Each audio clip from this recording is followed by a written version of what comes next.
নমস্কার বন্ধুরা, আমি কোজাগরি আবারও চলে এসেছি তোমাদের সামনে একটা ভিডিও উপস্থাপন করব বলে। আজ যে সংক্রান্ত তথ্য তোমাদের সামনে উপস্থাপন করতে চলেছি সেটা হলো অর্থ সংক্রান্ত তথ্য।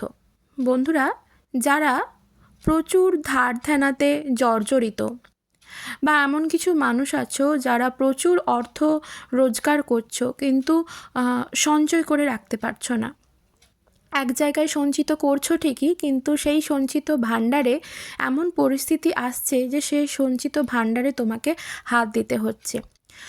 টাকা কিছুতেই তুমি সরিয়ে রাখতে পারছো না, প্রচুর পরিমাণে কষ্ট করছো, ঠিকমতো রোজগারও করতে পারছো না এমন কিছু মানুষ আছো, বা যারা অতি ভালো মানুষ, যারা সৎপথে রোজগার করছো কিন্তু মানুষ তোমাদের কাছে ধার নিয়ে তোমাদেরকে জর্জরিত করে দিচ্ছে। সেই টাকা, ধার নেওয়া টাকা কিছুতেই তারা শোধ করছে না। যাতে এই সব সংক্রান্ত সমস্যা থেকে উদ্ধার পাও এবং যদি বাস্তুদোষ থেকে থাকে তোমাদের বাড়িতে, বন্ধুরা একটা জিনিস জেনে রাখবে, বাস্তুদোষ জিনিসটা ভীষণ খারাপ।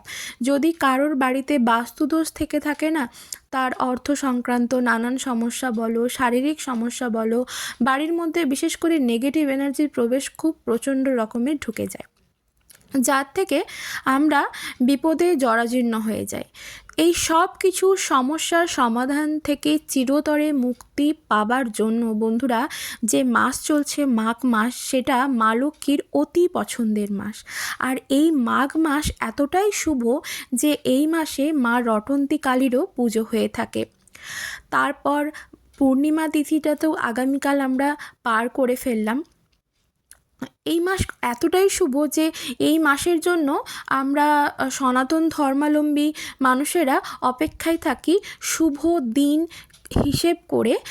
কোনো পাকা কথা বলো, গৃহপ্রবেশ বলো, অন্নপ্রাশন বলো, বিবাহ বলো, দিন ধরার জন্য। আশা করি অনেকেই এটা জানো।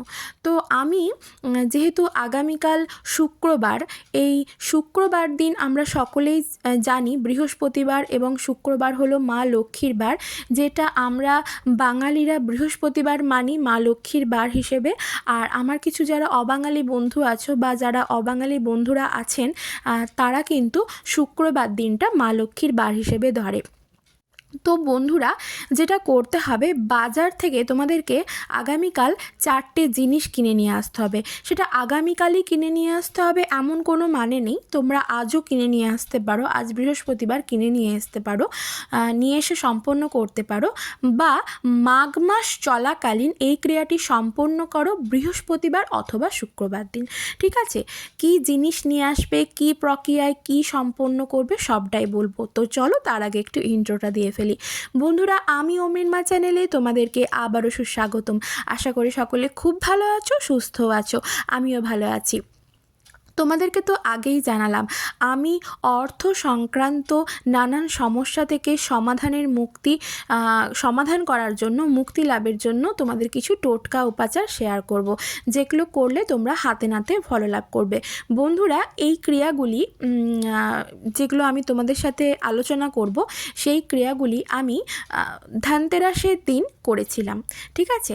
আমি কিন্তু হাতে নাতে ফল লাভ করেছিলাম 48 থেকে 72 ঘন্টার মধ্যে। এক্স্যাক্টলি আমার টাইমটা একদম মনে নেই, তবে 48 থেকে 72 ঘন্টার মধ্যে অনেকটা রিলিফ পেয়েছিলাম, অনেকটা সমস্যার থেকে সমাধান আমি খুঁজে পেয়েছিলাম। ঠিক আছে?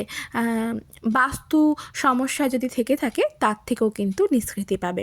ঠিক আছে? তবে বন্ধুরা, যে কোনো টোটকা উপাচার ক্রিয়া যদি তুমি সম্পন্ন করতে যাও, সেক্ষেত্রে অবশ্যই তোমার মনের পজিটিভিটিটাকে কাজ করাতে হবে। মনের পজিটিভিটি অর্থাৎ তুমি যখন ক্রিয়াটি করবে, ক্রিয়াটি করার সময় তোমার মনের মধ্যে এটাই আনতে হবে যে আমি যে ক্রিয়াটি করছি, আমি এতে সফলতা অর্জন করে ফেলেছি। ঠিক আছে? সফলতা অর্জন করব এটা না, সফলতা অর্জন করে ফেলেছি, মা লক্ষ্মীর কৃপা আমি লাভ করেছি।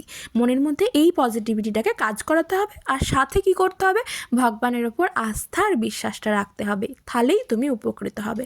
ঠিক আছে? তো চলো আর বেশি কথা না বলে স্টার্ট করে ফেলি। তোমাদেরকে যেটা করতে হবে, এটা পারলে আজই কিনে নিয়ে আসতে পারো বৃহস্পতিবার দিন। যদি আজকে সময় না হয় তো আগামীকাল শুক্রবার দিন কিনে নিয়ে আসো। এটা তোমরা রাত্রি 9টার মধ্যে সম্পন্ন করবে, ঠিক আছে? আগামীকাল শুক্রবার রাত্রি 9টার মধ্যে এই ক্রিয়াগুলি সম্পন্ন করবে। তার মধ্যে তোমরা বাজার থেকে কিনে নিয়ে আসো, চাইলে আজ কিনে নিয়ে আসো, নয়তো আগামীকালও কিনে নিয়ে আসতে পারো। কি নিয়ে আসবে? বাজার থেকে তোমাদেরকে 4টি জিনিস কিনে আনতে হবে। সেই 4টি জিনিস হলো, 1 নম্বর যেটা, সেটা হলো গোটা ধনে, 2 নম্বর হলো গোটা শুকনো হলুদ, ঠিক আছে? সেই হলুদের যে গোটা শুকনো যে হলুদগুলি, গাঁটযুক্ত হলুদ, সেটা যেন 16টি থাকে, ঠিক আছে? 16টি গাঁটযুক্ত শুকনো হলুদ নেবে।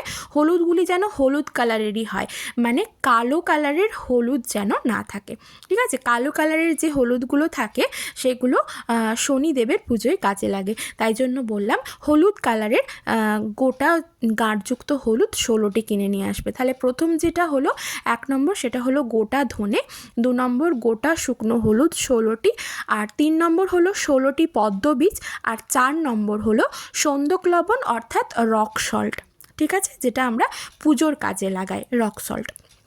কী করতে হবে?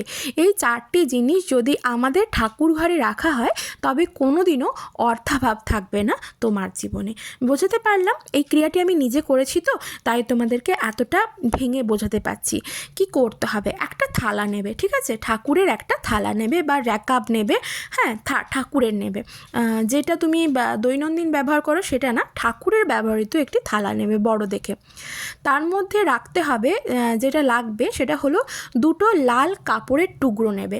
লাল শালুকে 2 ভাগে ভাগ করে নেবে, 2টো একটু বড় সাইজের টুকরো করে নেবে। 2টো লাল শালু কাপড়ের টুকরো, একটা হলুদ কাপড়ের টুকরো নেবে এবং একটি নেবে সাদা কাপড়ের টুকরো। লাল কাপড়ের টুকরোতে রাখবে, মানে লাল কাপড় যে টুকরোটা নিয়েছো তাতে রাখবে ধনে, গোটা ধনেটা। হলুদ কাপড়ের টুকরোতে রাখবে হলুদ, যে 16টি হলুদ রেখেছো, গাঁটযুক্ত হলুদ। আর লাল কাপড় আরেকটা যে নিয়েছো তার মধ্যে রাখবে 16টি পদ্ম বীজ, আর সাদা কাপড়ের টুকরোটির মধ্যে রাখবে সন্দক লবণ। বোঝাতে পারলাম? এই সবগুলি যখন তুমি মা লক্ষ্মীর কাছে রাখবে তখন একটি মন্ত্র তোমাকে মনে মনে বলতে হবে। সেই মন্ত্রটি ভালোভাবে শুনে নাও। মন্ত্রটি 16 বার উচ্চারণ করবে। সেটা হলো ওং শ্রীং হ্রিং পদ্মবাসিন্যে নমো নমঃ। ওং শ্রীং হ্রিং পদ্মবাসিন্যে নমো নমঃ। ওং শ্রীং হ্রিং পদ্মবাসিন্যে নমো নমঃ। এই মন্ত্রটি 16 বার তোমাকে উচ্চারণ করতে হবে। তারপর কাপড়গুলির ওপর একটু আতপ চাল, সিঁদুরের গুঁড়ো, কুচো ফুল ছড়িয়ে দেবে। তারপর কাপড়গুলিকে ভালো করে বেঁধে নেবে, ঠিক আছে? ওই যে জিনিসগুলো রেখেছিলে, হলুদের টুকরো, লবণ, পদ্ম বীজ, যেগুলো রেখেছিলে সেগুলো ভালো করে ওই কাপড়ের মধ্যে রেখে বেঁধে নেবে। তারপর সেই জিনিসগুলি একটি এয়ারটাইট কন্টেনারের মধ্যে রেখে দাও, ঠিক আছে? এয়ারটাইট কন্টেনার কেন বললাম? কারণ সেটা সারা বছর রাখবে, যাতে তার মধ্যে কোনো হাওয়া বাতাস না ঢোকে। বোঝাতে পারলাম? ভালো করে এয়ারটাইট কন্টেনারের মধ্যে সবগুলি রেখে দাও, সারা বছর রেখে দাও মা লক্ষ্মীর আসনের কাছে। মা লক্ষ্মীর, যদি তোমার কাছে এরকম লক্ষ্মী নারায়ণের বিগ্রহ থেকে থাকে, বা লক্ষ্মীর ঘটে পটে যদি তুমি পুজো করে থাকো, মানে চিত্রপটে যদি পুজো করে থাকো, বা ঠাকুরের সিংহাসনে যেখানে তুমি ঠাকুরের জিনিস রাখো, এটা তো এক ধরনের টোটকা, এইভাবে তুমি রেখে দাও। সারা বছর তোমার ধন বৃদ্ধি হবে, অভাব অনটন চিরতরে দূরীভূত হবে। বিপদ আসলে মনে মনে স্মরণ করবে এই ক্ষণটিকে, যেটা তুমি করলে, যে ক্রিয়াটা সম্পন্ন করলে, পদ্ম বীজ হলুদের গাঁট সহকারে যে ক্রিয়াটি তুমি সম্পন্ন করলে, বিপদ যখন তোমার মধ্যে আসবে, মানে বিপদ তো ধরো বলে কয়ে আসে না, সেটা অর্থ সংক্রান্ত বলো বা যে কোনো, সেই সময় এই ক্রিয়াটি যে তুমি করেছো সেটা স্মরণ করবে, দেখবে মা লক্ষ্মী তোমাকে সেই বিপদ থেকে উদ্ধার করবে। হ্যাঁ বন্ধুরা, আমি নিজে হাতে নাতে ফললাভ করেছি, তাই তোমাদের সাথে শেয়ার করলাম। 2 নম্বর যেটা, সেটা হলো তোমার কাছে মা লক্ষ্মীর যেমনই ফটো থাকুক বা চিত্রপট বা বিগ্রহ যাই থাকুক, তার মধ্যে কি করবে, মা লক্ষ্মীর ফটোটাকে একটা র্যাকাবের মধ্যে, বড় ঠাকুরের যে থালা হয় তার মধ্যে বসাবে, দিয়ে থালাটা নেবে, তার মধ্যে মা লক্ষ্মীকে বসিয়ে মা লক্ষ্মীর মাথার ওপর দিকে ঠিক অভিষেক করার মতো করে না যে গোটা ধনে থাকে সেই গোটা ধনেটাকে ওপর থেকে ছাড়ো। ঠিক আছে, 3 বার করে ছাড়বে। যদি 3 বার না পারো 1 মুঠো ধনে নাও, গোটা ধনে দিয়ে সেটি মাথার ওপর থেকে ঠিক যেমন ঠাকুরের আমরা অভিষেক করি, জলাভিষেক বলো বা দুধাভিষেক বলো, যে যেমন করে ভগবানের আমরা অভিষেক করি সেইভাবে মা লক্ষ্মীর ফটো থাকুক বা বিগ্রহ থাকুক বা মূর্তি থাকুক, মাথা থেকে পা পর্যন্ত ঠিক মাথার ওপর থেকে 1 মুঠো ধনে ছাড়তে থাকো। এটা কিন্তু তোমাকে করতে হবে শুক্রবার অর্থাৎ আগামীকাল রাত্রি 9টার মধ্যে। ঠিক আছে, রাত্রি 9টার মধ্যে এই ক্রিয়াটি সম্পন্ন করো। এর দ্বারা কি হবে, তোমার বাড়ির মধ্যে যদি কোনো বাস্তুদোষ থেকে থাকে সেই বাস্তুদোষ থেকে চিরতরে মুক্তি পাবে, তুমি প্রচুর অর্থ লাভ করবে। তাছাড়া যে ওই যে ধনেটা তুমি ফেললে মা লক্ষ্মীর মাথার ওপর থেকে অভিষেক করার মতো করে, সেই গোটা ধনেগুলি যখন ফেলবে, হয়ে গেল ফেলা, তারপর মাকে ধূপ ধুনো দিয়ে একটু আরতি করে নাও। আর শ্রীং মন্ত্রটি, মা লক্ষ্মীর যে বীজ মন্ত্র শ্রীং শ্রীং শ্রীং শ্রীং, এইভাবে 108 বার একটু জপ করে নাও। ঠিক আছে, সন্ধ্যের মধ্যে রাত্রি 8টার মধ্যে এই ক্রিয়াটি সম্পন্ন করো। শ্রীং মন্ত্রটি যদি জপমালা থাকে জপমালা সহযোগে জপ করো, আর যদি জপমালা না থাকে ঘড়ি ধরে 10 মিনিট টানা শ্রীং মন্ত্রটি জপ করতে থাকো। ঠিক ফেলা হয়ে যাবে, মা লক্ষ্মীর মাথার ওপর থেকে তোমার অভিষেকের মতো করে ধনেটা দেওয়া হয়ে গেল, শ্রীং মন্ত্রটি জপ করে নাও। তারপর মা লক্ষ্মীকে তার আসনে বসিয়ে দাও, দিয়ে যেই ধনেগুলি পড়েছিল সেই ধনেগুলিকে একটি লাল শালুর মধ্যে ভালো করে পুটুলি করে বেঁধে নাও। শ্রীং শ্রীং মন্ত্র সহযোগে 3 বার বলো আর 3টে গিঁট দাও। গিঁট দিয়ে সেটি তোমার বাড়ির যে মুখ্য দরজার ঠিক ওপরের দিকে গ্রিলে বেঁধে দাও। ঠিক আছে, এর দ্বারা কি হবে, কোনো নেগেটিভ জিনিস তোমার বাড়ির মধ্যে প্রবেশ করতে পারবে না।